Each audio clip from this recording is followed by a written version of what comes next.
Ah, Bruno, mas a população brasileira é muito pacífica. A população brasileira ela é incapaz de se organizar para coisas úteis, que não seja futebol, música, lazer. Pessoal, quantas vezes nós já não ouvimos esse tipo de pensamento entre nós? Nosso chefe de trabalho, um amigo de trabalho também, professores até em algumas ocasiões, amigos, familiares. Isso está bastante presente, é um tipo de pensamento que está bastante presente na nossa sociedade, na sociedade brasileira. Mas então, será que a população brasileira de fato ela é incapaz de se organizar? Para tentar responder essa pergunta no vídeo de hoje, quero trazer aqui um exemplo de uma experiência histórica de um grupo formado por trabalhadores e trabalhadoras brasileiros, isso lá no iniciozinho do século XX, que teve papel fundamental e importante na criação de um jornal famoso à época, e aí que foi responsável por organizar, informar e manter os trabalhadores unidos, coesos, na busca por melhores condições de trabalho e vida. Sim, você sabe que jornal eu estou falando do jornal A Plebe, que foi fundado em 1917 na cidade de São Paulo. Olá a todas e todos, eu me chamo Bruno Benevides e esse é mais um vídeo aqui do canal Ponto de Vista. Antes de mais nada, eu peço para que você deixe o like, faça aí o seu comentário, é muito importante que você comente esse vídeo, traga sua crítica, sugestão e, se quiser, claro, seu elogio. Se você quiser, ao final, compartilhe com um amigo ou uma amiga, isso vai se ajudar bastante aqui e apoiar o nosso trabalho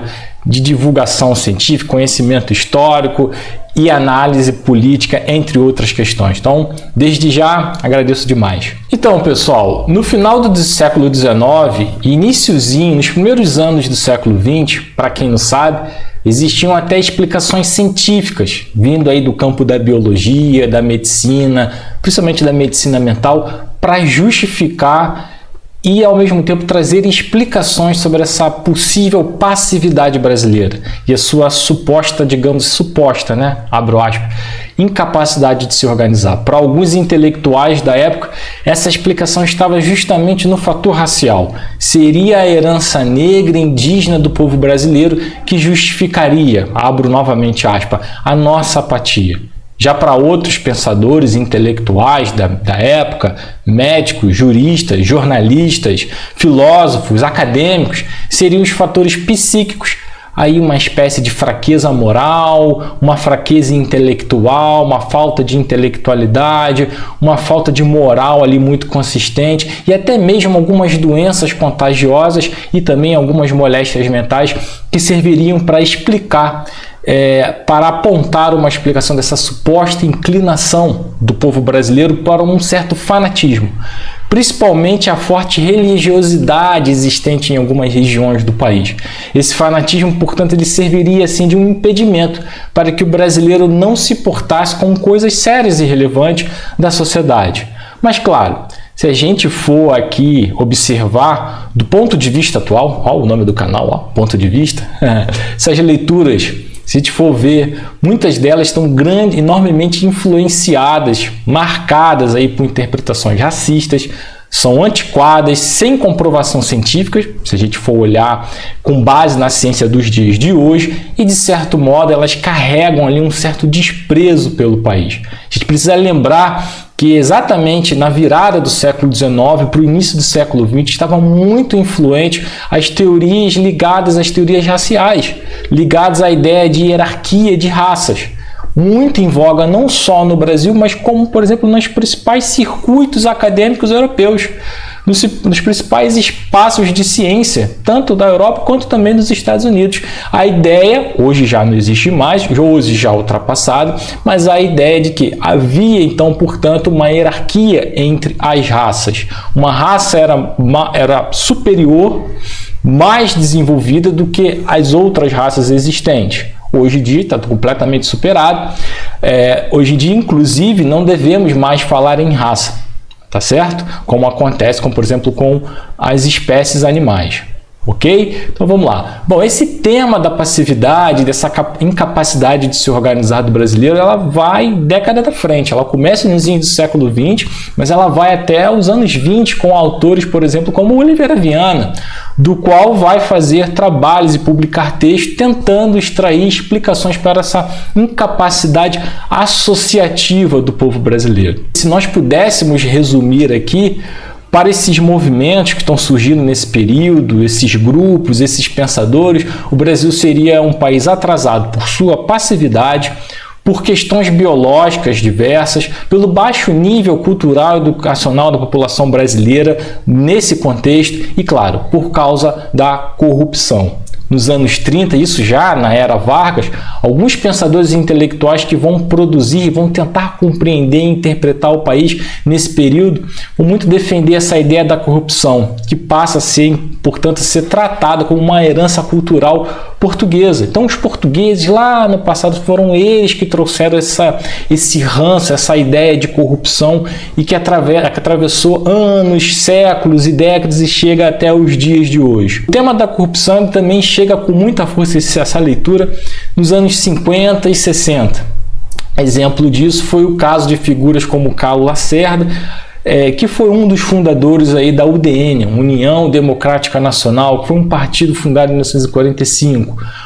Carlos Lacerda, que foi um político do Rio de Janeiro, chegou a ser governador do antigo estado do Guanabara, que hoje seria mais ou menos a região do município do Rio de Janeiro. Então, assim, para político como Lacerda, a corrupção se tornou ali um problema central do país.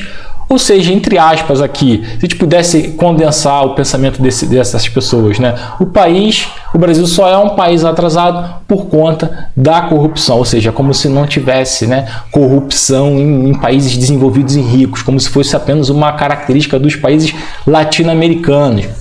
Será mesmo? Bom, seja como for, todas essas interpretações apresentadas e mencionadas e que eu relatei até aqui, elas possuem algo em comum. Elas possuem alguma coisa em comum. Em geral, elas são superficiais, em geral, elas são bastante preconceituosas e não vão à raiz do problema nacional, a raiz do problema brasileiro que percorre já há bastante tempo. Ou seja, elas descartam ali as contradições sociais existentes no Brasil, que são marcadas sim pela exclusão, pela concentração de riqueza e desconsideram as disputas envolvendo setores das elites dominantes, setores da classe média e também os grupos periféricos da população brasileira. Diante disso, a gente precisa retornar aqui à pergunta que eu fiz lá no início desse vídeo. Será que a população brasileira, de fato, ela é incapaz de se organizar? Pensando nisso, convido vocês a conhecerem comigo a experiência do jornal A Plebe, fundado por trabalhadores e trabalhadoras em 1917, lá no estado de São Paulo. Então aqui eu trago uma edição de julho de 1917 do jornal A Plebe. Claro que aqui é uma edição digitalizada. Aqui a gente poderia ressaltar inúmeros pontos interessantes, já no cabeçalho. Por exemplo, assinaturas, existia assinatura, então havia, para além da possibilidade do trabalhador ou da trabalhadora poder comprar uma cópia avulsa, existia também esse mecanismo de assinatura. O jornal também se mantinha assim? Sim, a gente poderia explorar tudo aqui nesse vídeo. Aqui, por exemplo, toda a correspondência de Edgar Ruf, que é onde ficava justamente a oficina, onde era feita essa imprensa. O Edgar Ruf, que foi um militante anarquista com vastíssima experiência nessa área gráfica. Antes do jornal A Plebe, ele foi responsável por um outro jornal chamado A Lanterna, que também circulou por alguns anos e foi extremamente importante também entre os trabalhadores de São Paulo. Eu estou falando aqui de São Paulo, mas poderíamos citar outros estados do Brasil, como o próprio Rio de Janeiro. Várias organizações e movimentos operários de correntes políticas diferentes, distintas, não só o anarquismo, e eles publicavam e tinham também os seus jornais. Aqui no cantinho a gente consegue ver, olha só o que está escrito aqui, ó, os anúncios na página 4 são inseridos à razão de R$500. Por centímetro de coluna, ou seja, é uma outra forma de financiar os jornais. Vocês podem estar se perguntando, mas eu já ouvi, já aprendi em certas circunstâncias que a população brasileira nesse iniciozinho do século XX não sabia ler e escrever, não era bem alfabetizada. Então como é que os trabalhadores liam? Bom, gente, em geral a leitura era coletiva. fazia-se leitura coletiva e muitos que sabiam ler acabavam reproduzindo e replicando essas notícias, informações, artigo, a crítica, algum encontro, alguma greve, algum evento, alguma conferência, passava essas informações adiante. Então a leitura ela funcionava em muitos casos assim. Bom, vamos dar certo detalhe, um voo panorâmico bem rápido. Primeiro dizer o seguinte, né? Olha, a utilização de imagem era sofisticado, bastante sofisticado para a época. E está dizendo o seguinte, a guerra. Aí tem um cavalo e tem aqui a morte, que é o símbolo da caveira com uma foice. Que guerra do que eles estão falando? Então, 1917, estão falando da Primeira Guerra Mundial. Então, olha, os trabalhadores e trabalhadoras brasileiros, que muitos não sabiam nem ler e escrever, estavam antenados do que estava acontecendo lá fora e vão ter uma posição crítica. Muitos tiveram uma posição crítica em relação à guerra, tá? Que estava ocorrendo justamente no solo europeu. Estou me referindo aqui à Primeira Guerra Mundial. Aí temos aqui um artigo, a camorra burguesa não tardará a vindicta, ou seja, a vingança da plebe, ou seja, do povo. E aqui quem assina essa notícia é o Edgar Lourenço, que aparece aqui até no cabeçalho do jornal. Muito embora ele apareça como o diretor, em algumas edições, o diretor do jornal, isso aqui é um trabalho coletivo, de militantes, de homens e também de mulheres. A maioria, majoritariamente homens, é verdade, mas havia também protagonismo das mulheres, das trabalhadoras, tanto de estrangeiro quanto de brasileiros. Isso é importante frisar, tá?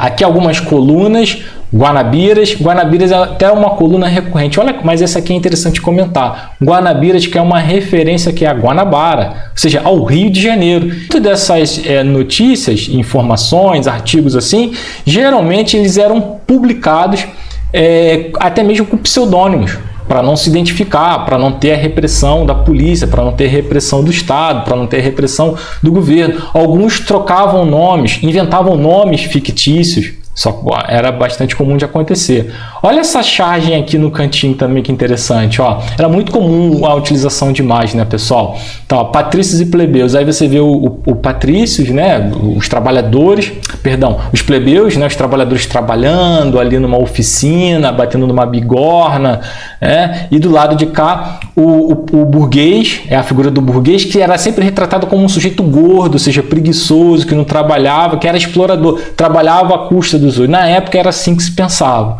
tá? E eles aqui aproveitando na boemia, nos cafés, com as damas, com as donzelas da época, enquanto outros estavam trabalhando nas oficinas. Então, que está reforçando justamente essa injustiça, essa ideia de injustiça social. Aqui embaixo a gente tem uma poesia, como eu falei, era muito comum isso acontecer. Olha o título dessa poesia, O Sol da Nova Ideia. Eu não vou ler, obviamente, mas a gente já consegue identificar aqui que se trata de um soneto, justamente porque é uma sequência de 2 quartetos e 2 tercetos. Então, para ver o cuidado. E essa produção aqui era uma produção feita pelos próprios militantes, operários. Eles gostavam muito de poesia, de música, fazer sarau de literatura, conferências. Eles gostavam muito de exercitar a oratória. Então, eles aproveitavam também para escrever ali a poesia, que era algo comum também, né? Essa tradição do início do século XX.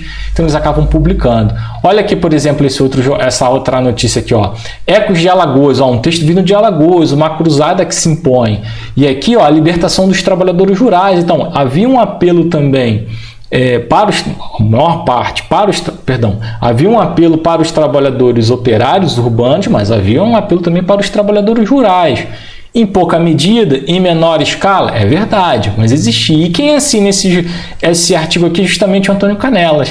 Olha aqui, ó, essa propaganda, ó, Guerra Sociale, periódico anarquista que aparece nesta capital em língua italiana, propaganda de um outro periódico feita aqui. E quem coordenava esse jornal era um anarquista chamado Ângelo Bandone, do qual eu até estudei, foi parte da minha pesquisa. Florentino de Carvalho, um outro militante anarquista e também trabalhador operário dessa época, contribuindo aqui com um artigo, então bastante interessante. Tá? Olha aqui, ó, muito comum também ter citações e frases de grandes pensadores. Isso servia para a pessoa conhecer. Imagina, você não sabe nem ler e escrever, mas um tal de Rousseau, estão falando de um Rousseau aqui, de liberdade, de Rousseau, de contrato social. Isso aparecia também nos textos. Olha essa outra informação, ó, a plebe em Belo Horizonte, olha a capilaridade que esses jornais ganhavam. Então isso é importante para a gente conhecer o quanto a pulverização e a circulação desses jornais foi importante. E aqui eu queria separar esses minutinhos finais do nosso vídeo justamente para mostrar que o jornal acabava abrindo ali um espaço, geralmente na última página, não era muito comum não, tá gente? Pelo menos no jornal A Plebe depois isso desaparece. Mas abre aqui um espaço para fazer propaganda. Então, ó, Casa Veronese, material completo para instalações elétricas, propaganda de livraria, Livraria Renascença, propaganda aqui, ó, de tosse para xarope para tosse, xarope de grindela, muito interessante, né? Que mais aqui? Olha só, remédio para fortalecer a gravidez, entre outras, né? Alfaiataria, café, propaganda de café brasileiro, olha aqui, ó, café no caso estabelecimento, né, para poder sentar e tomar os cafés, máquinas e produtos contra, por exemplo, ó, formigas, chamadas pragas, formigas, carrapatos, algumas feridas que se davam em animais. Então, pessoal, a gente fica por aqui, espero ter contribuído e que a partir de hoje, se alguém vier falando que o povo brasileiro ele é muito pacífico, ele é ordeiro, que ele não consegue se organizar, lembre-se então, portanto, dos jornais anarquistas, dos jornais formados por trabalhadores e trabalhadoras do início do século XX, que tinha aí o papel de unir a classe trabalhadora, de se organizar, formar sindicatos e buscar melhorias das condições de vida. Bom, galera, ficamos por aqui. Até a próxima.